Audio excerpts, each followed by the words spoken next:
Shalom Bapak Ibu, Jemaat Gereja GBI Rayon Puri Indah. Selamat berjumpa dalam ibadah secara online. Saya menyampaikan dari rumah saya dan Bapak Ibu mendengar dari rumah masing-masing. Tidak mengurangi esensi dari sebuah ibadah, karena ibadah adalah kita berjumpa dengan Tuhan, baik lewat pujian, penyembahan, ataupun firman Tuhan. Pada mulanya firman itu bersama dengan Allah, dan firman itu adalah Allah. Dan waktu kita mendengarkan firman Tuhan, kita sedang mendengarkan suara Tuhan, dimanapun kita berada, baik kita di gereja, ataupun kita ada di rumah. Dan sebelum kita belajar firman Tuhan, mari kita berdoa terlebih dahulu. Bapa, kami mengucap syukur buat kebaktian pada hari ini, dan kami siap untuk belajar firman-Mu. Tuntun ajari kami hidup seturut dengan nilai-nilai dari firman-Mu. Kami siap belajar dalam nama Tuhan Yesus. Amin. Ya, Bapak Ibu, saya mau sampaikan pelajarannya. Kalau di gereja biasanya pakai PowerPoint, ada yang membantu untuk share, maka ini karena di rumah ya, dan saya merekam dengan sederhana teknologi Zoom, saya akan share materi PowerPoint-nya dengan seperti webinar share screen ya. Jadi saya akan menayangkan materi pembelajarannya dari materi PowerPoint, dan Bapak Ibu bisa melihat dan menikmatinya supaya pelajarannya menjadi lebih runut ya, lebih mudah dilihat, walaupun mungkin Bapak Ibu akan berganti-ganti melihat, antara melihat muka saya dan melihat materi PowerPoint-nya, dan saya pindah ke kotak kecil ya. Ya, itulah menyiasati keadaan hari ini melalui ibadah streaming, dan merekamnya bukan di studio atau di gereja, tapi ada di rumah. Ya, kita akan belajar firman Tuhan. Hari ini saya berikan tema mengenai terbang di dalam kemuliaan. Wah, ya, dan gambarnya adalah gambar Raja Wali, dan ini gambar yang saya lukis sendiri. Terbang di dalam kemuliaan. Nah, dasarnya adalah firman Tuhan yang saya akan bacakan dari Ulangan pasal 32 ayat 9. Tetapi bagian Tuhan ialah umatnya. Yakub ialah milik yang ditetapkan baginya. Didapatinya dia di suatu negeri di padang gurun, di tengah auman padang belantara. Dikelilinginya dia dan diawasinya, dijaganya sebagai biji matanya.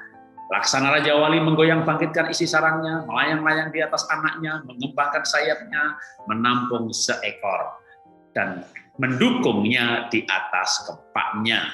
Demikianlah Allah menuntun dia, dan tidak ada Allah asing menyertainya. Jadi ayat-ayat ini adalah sebuah penjelasan mengenai ilustrasi hubungan kita dengan Tuhan, itu diumpamakan seperti hubungan induk Raja Wali dengan anaknya. Jadi induk Raja Wali melahirkan anaknya, karena Raja Wali itu hidup dalam pola keluarga seperti burung dara ya, bukan seperti ayam. ayam betina mengerami memelihara anaknya, ayam jantan nggak tahu kemana. Tapi Raja Wali seperti burung dara ya, berpasang-pasangan, lalu ada ayah dan ibu ya, induk jantan induk betina bersama-sama mendidik melatih anaknya. Nah, maka Raja Wali yang digunakan sebagai ilustrasi hubungan kita dengan Tuhan. Seperti induk Raja Wali dengan anak Raja Wali, di mana induk Raja Wali adalah sehati ya, mendidik anak. Kan kita punya lagu bagai Raja Wali gitu ya, bukan bagai ayam jantan. Nah, Raja Wali melatih anaknya hingga bisa terbang. Nah, kalau bisa terbang, nah maka kita lanjutkan dulu ayatnya ya. Itu tadi laksana Raja Wali menggoyang bangkitkan isi sarangnya, melayang di atas anaknya. Itu sebenarnya cerita bagaimana induk Raja Wali melatih anaknya terbang. Nah, pelajaran dalam ibadah kali ini saya mau melangkah lanjut, karena bagaimana induk Raja Wali melatih anaknya terbang sepertinya banyak dikhotbahkan ya, mungkin Bapak Ibu sudah dengar. Maka sekarang kita lanjutkan pelajarannya di ayat selanjutnya. Jadi tadi kita baca kan sampai ayat yang ke-11, 12. Maka sekarang kita baca ayat yang 13-14-nya. Firman Tuhan mengajarkan demikian. setelah anaknya bisa terbang ini ya, maka ini adalah dibuatnya dia berkendaraan mengatasi bukit-bukit di bumi, memakan dari hasil ladang, dibuatnya dia menghisap madu dari bukit batu dan minyak dari gunung batu yang keras. Ia memakan kambing domba dan lemak dari domba jantan, domba basan, kambing jantan dengan gandum yang terbaik, darah buah anggur yang engkau minum. Ini menggambarkan sebenarnya kalau Raja Wali sudah bisa terbang, maka dia akan bebas bergerak kemana saja, lalu bisa makan makanan terbaik. Ya, ada domba, domba basan, anak lembu. Itu kan berbicara daftar yang bisa dimakan oleh Raja Wali. Kalau sudah besar dia bisa loh makan anak kambing. Saya pernah lihat videonya.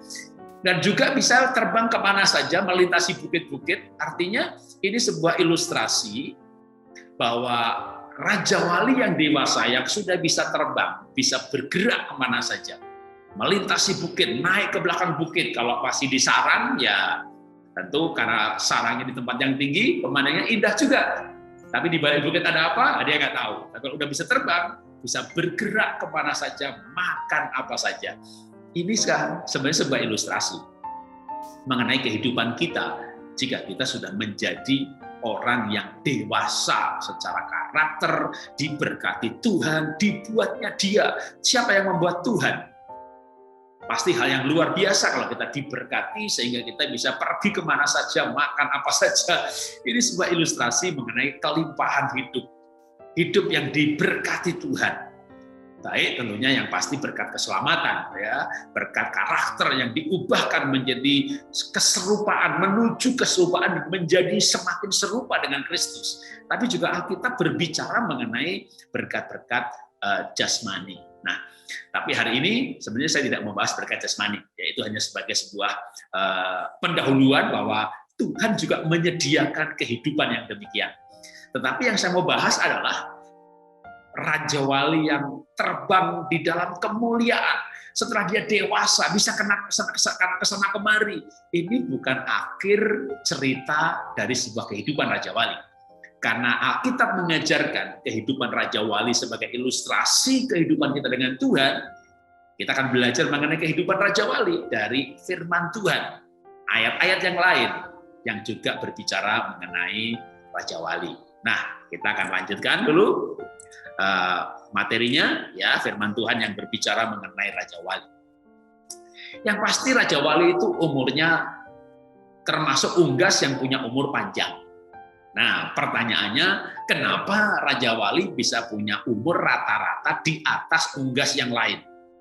Maka saya mencoba mencari ayat-ayat yang berhubungan dengan Raja Wali, lalu saya kumpulkan dan saya menjumpai bahwa Raja Wali itu bergerak, terbang dengan dua cara. Misalnya dalam kitab Yeremia, bahwa sesungguhnya ia naik terbang seperti Raja Wali, melayang dan mengembangkan sayapnya.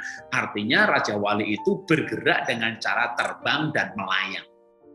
Dalam kitab Ayub juga ada ayat mengenai atas perintahmu-kah Raja Wali terbang membumbung tinggi dan membuat sarangnya di tempat yang tinggi. Jadi Raja Wali bergerak dengan terbang. Terbang itu bergerak dengan sayap yang dikepak-kepakkan. Maka ini menjadi ilustrasi bahwa kita ini hidup juga harus dengan kekuatan kita. Ya, melayani dengan minat, bakat, talenta, uang yang dimiliki, artinya melayani yang berkorban. Jadi kalau Raja Wali terbang itu kan sayapnya dikepak-kepakin begitu. Ini artinya dengan kekuatan yang dia miliki. Nah, tentu Raja Wali juga melayang, tapi nggak dari sarang langsung melayang, nabrak pohon. Ya, kalau dia terbang sampai mendapat tempat di mana ada angin, nah baru saatnya melayang. Tapi dia akan terbang. Ini ilustrasi kehidupan. Dalam hidup ini juga ada saat di mana kita itu memang harus bergerak dalam kehidupan ini, menggunakan kekuatan yang Tuhan berikan, yang ada di dalam kita, ya, atau yang kita miliki. Uang yang kita miliki, talenta yang kita miliki, kemampuan yang kita miliki. Jadi kita harus punya jiwa yang mau melayani Tuhan, hidup bergerak dengan apa yang kita miliki. memang tidak mudah tentunya kalau misalnya orang itu dapat duitnya susah gitu ya, nabung lalu kok enaknya buat pelayanan. Ya, coba kita belajar untuk memberi dengan apa yang kita miliki. Tapi tunggu dulu ya, jangan terus memberi dengan yang kita miliki, habis atau capek. Nah, makanya kita belajar dari Raja Wali. Raja Wali bergerak dengan dua cara. Yang pertama dia dengan terbang, yang saya berikan istilah dengan kekuatan yang dimiliki, atau hidup melayani dengan korban. Nah, tapi Raja Wali juga melayang, karena Ulangan pasal 32 tadi diceritakan bahwa pelaksana Raja Wali menggoyang bangkitan isi sarangnya, melayang di atas anaknya. Nah, melayang itu apa? Melayang itu bukan dengan kekuatan badannya, tenaganya, tapi kekuatan angin. Maka yang dilakukan oleh Raja Wali adalah menaruh sayap pada posisi yang pas. Jadi pertama Raja Wali terbang dulu. Ya terbang sampai pada ketinggian tertentu, posisi tertentu, wah anginnya cukup. Dia nggak terbang lagi, dia tinggal melayang aja sih ya. Gitu ya, kalau Anda lihat di YouTube, waduh itu kayaknya asik banget, bahkan bisa meluncur ke bawah juga dengan kekuatan angin, tapi sayapnya harus pas. Kalau enggak, nanti bukan belok sana, belok sini. Kalau Anda naik pesawat terbang sebelum landing, itu saya sering juga ngeliat sayapnya, gitu ya, ditarik, gitu ya. Kenapa? Ya enggak, kalau mau landing malah dikeluarin, gitu ya, supaya daya angkatnya lebih tinggi, gitu ya. Kalau enggak, waduh. Lalu ada ekor, sebenarnya pesawat juga ada ekornya, kan kayak Raja Wali juga ada ekornya. Gerakan ekornya ikut menentukan kemana arahnya. Artinya, untuk bisa bergerak dengan tepat, maka yang dilakukan Raja Wali bukan menggerak-gerakkan sayap, tapi hanya menaruh sayap pada posisi yang pas. Mau belok kiri, mau belok kanan, ini diatur ini ya. Naruh sayap pada posisi yang pas. Sedang kekuatannya itu dari angin. Jadi memanfaatkan kekuatan angin, tapi menaruh posisi yang pas. Sekali lagi, ini ilustrasi kehidupan kita. Dalam aplikasinya, dalam kenyataannya, bagaimana kita ini bisa punya umur panjang, dipakai Tuhan lama, gitu ya. Jangan sampai kita, ya semua orang bakal mati, tapi jangan mati sebelum waktunya. Bagaimana kita bisa menikmati hidup dalam kemuliaan? Karena sebagian tema terbang dalam kemuliaan, kita harus berkorban, betul. Kita melayani dengan kekuatan kita, betul. Tapi ada saatnya kita melayani dengan kekuatan angin. Ya, kalau kita bicara angin, maka ini sering digunakan ilustrasi berbicara mengenai melayani dengan kekuatan Roh Kudus, kekuatan Roh Tuhan. Kekuatanku, kata Paulus, adalah kemampuan Tuhan. Nah, lalu bagian apa yang kita lakukan supaya kekuatan Tuhan ini bekerja dalam hidup kita? Menaruh posisi pada sayap yang pas. Nah, saya mau ajarkan apa ini makna arti dari menaruh posisi pada sayap, menaruh sayap pada posisi yang pas kalau untuk diri kita, yaitu menemukan keunikan diri, menemukan panggilan. Kalau kita mengerti keunikan diri, kita mengerti panggilan. Panggilan itu berhubungan dengan keunikan diri. Makanya firman Tuhan itu mengatakan dalam Mazmur 139 ayat 13 bahwa kita ditenun, artinya karya seni yang unik. Dan bukan hanya unik, tapi dahsyat dan ajaib, ayat 14-nya. Tapi kita akan dahsyat dan ajaib kalau kita hidup sesuai dengan keunikan kita. Maka kita perlu belajar mengerti keunikan yang sebenarnya bisa di-assessment, bisa dites lewat berbagai alat ukur. Memang tidak ada alat ukur yang tepat, sempurna. Tapi kalau dikombinasi beberapa alat ukur, tentunya bisa menjadi lebih baik. Nah, kalau saya menyarankan kita melakukan assessment test, gitu ya. Ada yang gratis di Google atau memang lewat psikolog atau DNA atau apapun juga, ya, karena akan ada banyak alat tes. Tapi tujuannya adalah untuk mengerti keunikan diri, lalu kita akan bekerja, melayani, hidup sesuai dengan keunikan tersebut. Kalau orang misalnya, karena ini sebagai contoh saja. Saya dikenal sebagai orang yang produktif. Nulis buku udah 66, mengelola perusahaan. Sekarang masa pandemi melukis tiap minggu 1. Pak, kok bisa produktif banget? Karena saya hidup apapun yang saya lakukan, saya tahu betul itu kemampuan saya. Saya punya talenta dalam bidang itu. Tapi sebenarnya saya tidak multi talent banget. Saya keuangan nggak ngerti, saya soal angka tidak teliti, maka saya tidak mengambil accounting atau pekerjaan yang berhubungan dengan angka-angka. Karena saya tahu betul siapa diri saya. Nah, karena itu untuk kita itu bisa hidup dengan kekuatan yang tidak terlalu ngos-ngosan, orang Jawa bilang. Nggak capek, gitu ya. Kenapa? Karena hanya menaruh posisi pada saat yang pas. Maka panggilannya harus pas. Pak Jarod khotbahnya bagus, jadi gembala Pak. Nah itu dia, gembala bukan posisi saya yang pas. Nanti saya bisa stres, stroke malah mati duluan.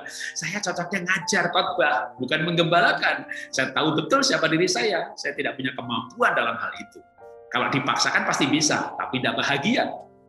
Daripada saya menggembalakan gereja, lebih baik saya banyak khotbah, memberkati banyak gereja, gitu ya. Tapi kan ada orang yang tidak bisa seperti saya. Nah, karena itu orang lain-lain, maka temukan keunikan, itu kita menjadi apa. Demikian juga dalam bisnis, kita ini lebih cocok kelola pabrik atau trading, ya. Maka harus menemukan keunikan. Di dalam keunikan yang ditemukan dan pekerjaan yang disesuaikan, itu yang saya maksud dengan hidup sesuai panggilan Tuhan. Karena Tuhan yang menciptakan kita unik, dengan spesifikasi tertentu, dan panggilan kita pasti berhubungan dengan keunikan yang Tuhan ciptakan. Nah, kita lanjutkan sekarang ya. Nanti juga akan saya berikan contoh kesaksian supaya menjadi lebih mudah. Berbicara mengenai panggilan dan keunikan. Nah, ini kita baru saja mengalami masa pandemi, dan gara-gara pandemi ini saya mengalami dampak. Yang pertama, usaha fashion lewat MLM tutup. Lalu orang bilang sama saya, Pak Jarod ini enak usahanya, selain MLM masih ada sekolah. Sekolah ini kan sustainable. Kalau ekonomi sepi, orang berhenti beli baju, hemat-hemat. Tapi anak kan nggak mungkin diberhentikan dari sekolah, gitu ya. Wah, tiba-tiba melewat pandemi ini sekolah di rumah, dan sekolah yang kami miliki ini adalah playgroup dan TK. Kalau kuliah, tetap aja kuliah di rumah. Gitu. Begitu playgroup TK, ternyata TKB-nya lulus, itu adik-adik yang playgroupnya itu nggak didaftarkan. Wah, kami mengalami masalah juga. Jadi intinya pada masa pandemi ini saya juga terkena dampak secara ekonomi. Nah, saatnya untuk bergumul ulang. Supaya saya tidak capek dalam hidup ini, saya ngapain dong? Sekali lagi, harus menemukan keunikan diri supaya pas. Nah, dalam kerangka ini saya pernah mencoba beberapa usaha, ya, pekerjaan. Asuransi nggak jalan, properti nggak jalan, tapi akhirnya saya tahu, oh saya ini punya talenta. Tuhan berikan saya talenta melukis. Dan akhirnya saya mencoba untuk melukis, saya upload lagu, saya lukis lagi, saya taruh di Instagram, dibeli orang, saya melukis lagi. Lalu teman saya di Facebook lihat, wah Pak itu dijual nggak? Gitu ya. Jadi saya akhirnya bisa hidup sesuai dengan talenta. Karena itu saya melalui kesaksian singkat ini, saya hanya mau mengatakan ini talenta saya.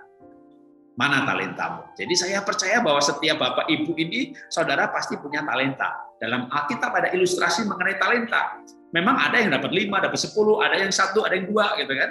Tapi 1 atau 2 pun jangan disimpan, dikembangkan. Melalui talenta yang ada pada kita, temukan itu dan kembangkan. Maka pekerjaan yang sesuai talenta itu mengerjakannya lebih mudah. Seperti mudahnya Raja Wali melayang, gitu ya, daripada terbang. Gitu. Jadi, ayo ini saat pandemi ini mungkin Tuhan izinkan, ya. Kalau bagi saya bukan mungkin, ya. Memang Tuhan izinkan untuk saya menggali talenta saya. Saya sudah belasan tahun tidak melukis. Ternyata talenta itu tidak hilang, cuma nggak pernah dikembangkan. Dipaksa oleh keadaan, dibangkitkan kembali, dan ternyata betul sesuatu yang dari Tuhan itu tidak pernah hilang. Kan talenta diciptakan dari dulu kita, siapa yang menaruh? Tuhan kan? Nah, karena itu mungkin kalau Bapak Ibu punya talenta yang selama ini belum dikembangkan, coba daripada mengeluh karena pandemi, karena COVID, begini-begitu, stop mengeluh, mari kita mengembangkan talenta kita. Kita lanjutkan lagi pelajaran kita hari ini mengenai terbang dalam kemuliaan dengan menggunakan ilustrasi atau ayat-ayat mengenai Raja Wali, kehidupan Raja Wali. Kenapa Raja Wali punya umur panjang? Ternyata ada beberapa hal yang bisa dijelaskan dari ayat-ayat ini.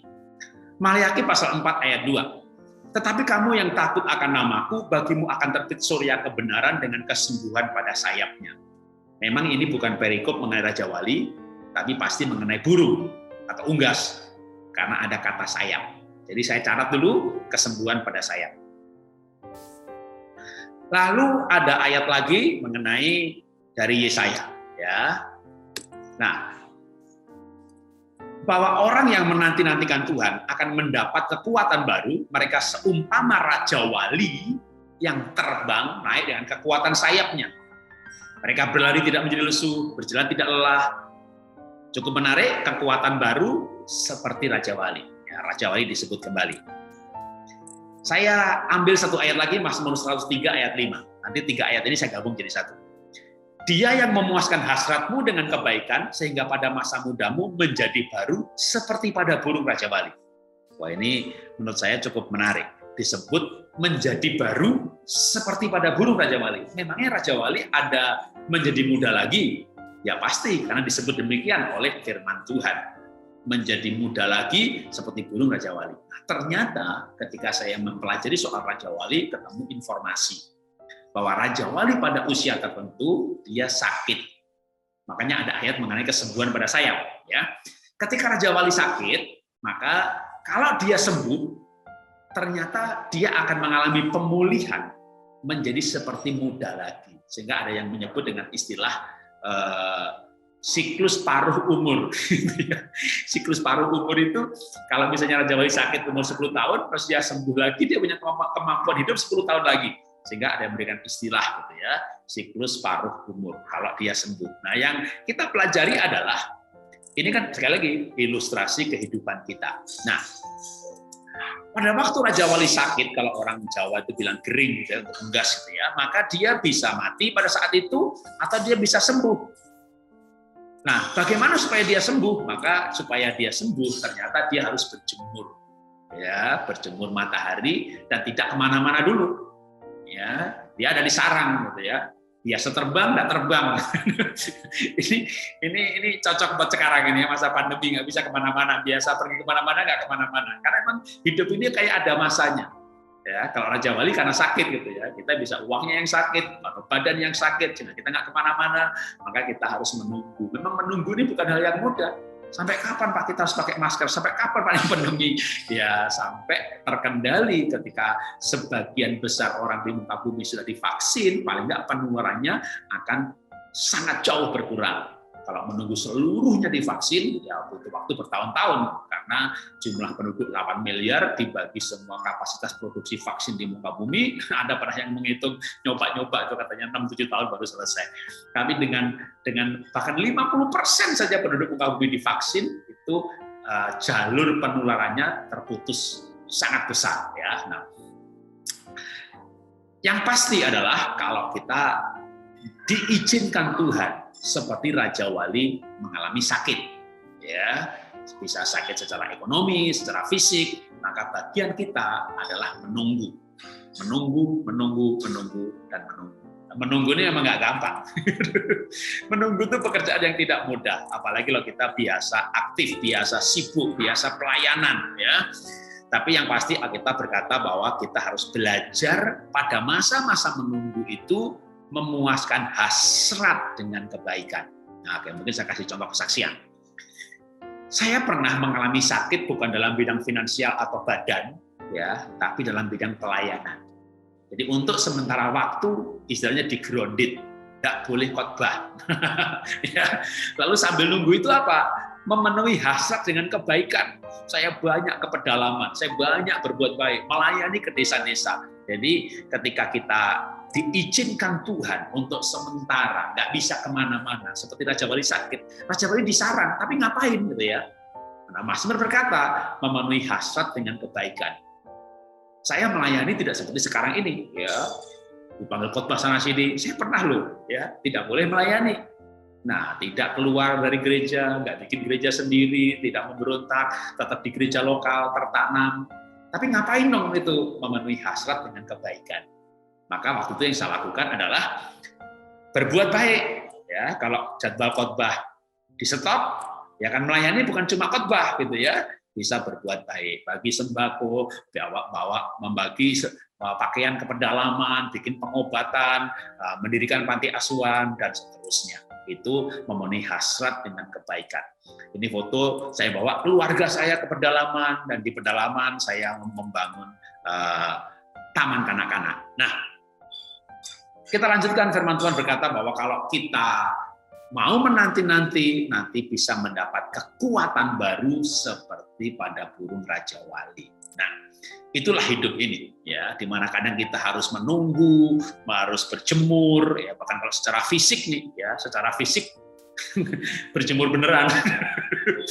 Gara-gara COVID ini banyak yang menyarankan berjemur Pak, gitu ya, jam 10, jam 11, itu supaya kita dapat vitamin D aktif, kita ada kolesterol dalam tubuh yang diubah, kita berjemur beneran. Tapi kita juga bisa menjadi sebuah ilustrasi, dalam arti kalau berjemur itu kan burung dengan matahari. Nah, matahari bukan berarti kita menyembah matahari, tapi matahari sering diilustrasikan dengan Tuhan, maka kita menunggu di dalam hadirat Tuhan.